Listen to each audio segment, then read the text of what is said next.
The last week on stage 3 was a real challenge. We had a set priority, which was to get to a certain flight, and to do that we needed to reroute again. I mean, the route took me northeast and then, southeast and south, so it sort of did a big horseshoe. The second last day was tough. I was going slowly, it was just battling into this wind.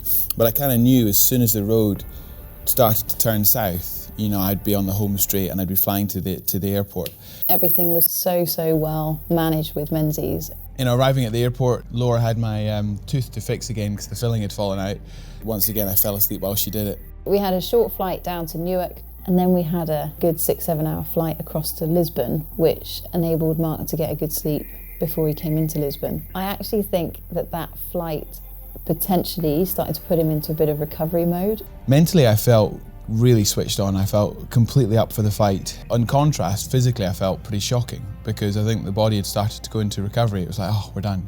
It probably took half a day for me to really switch on again and go, we're not done yet. Fortunately that first cycle out of Portugal is pretty flat. It was a nice warm up. Before I knew it, I was crossing the border into Spain and then the hills start.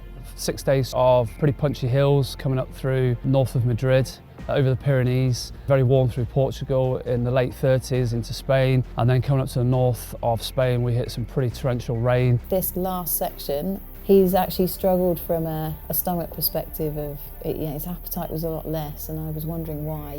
He wasn't wanting the food as regularly as what we had been delivering it, and he's actually had a couple of bouts of sickness, and again, never has had that before. I had to get around Madrid, which is busy. I was sick, first thing in the morning, and that just completely wiped me out. My battery was rock bottom. I was really struggling to motivate myself on the bike, and the wind had turned in the night, and I was fighting a cracking headwind. So you couldn't imagine 2 more contrasting days, and you go from up here in terms of morale and motivation to just absolutely battling.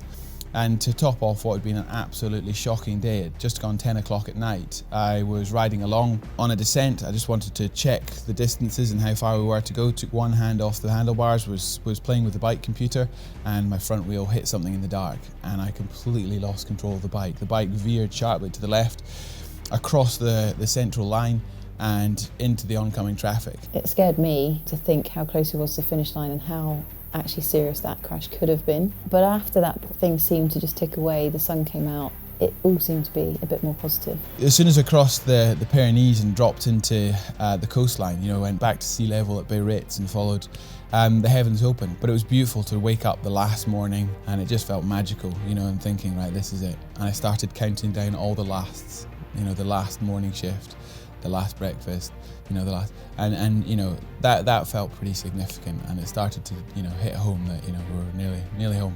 We've got a finish line in sight, and it probably the first time I've smiled in about 6 weeks, well actually 6 months since I came onto this project.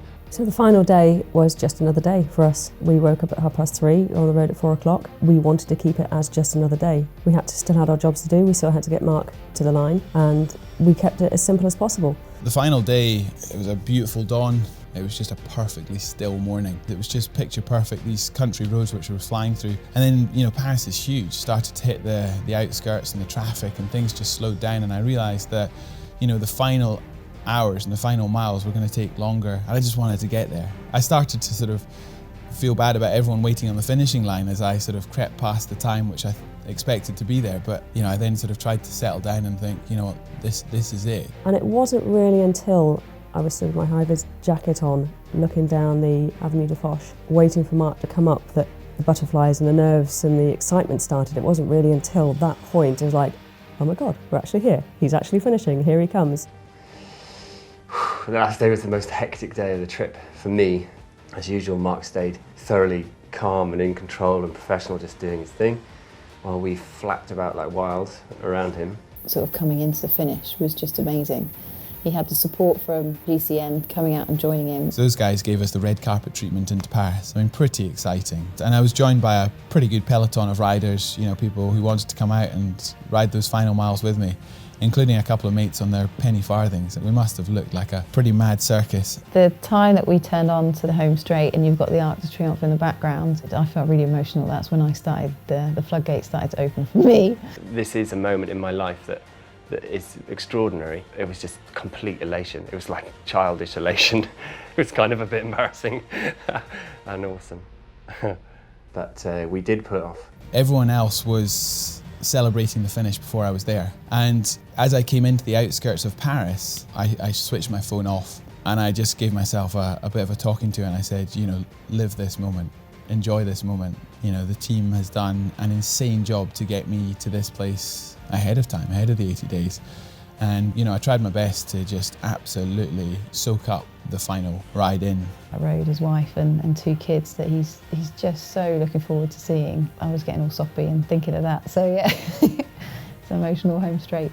This is everything we've worked for the last 3 years.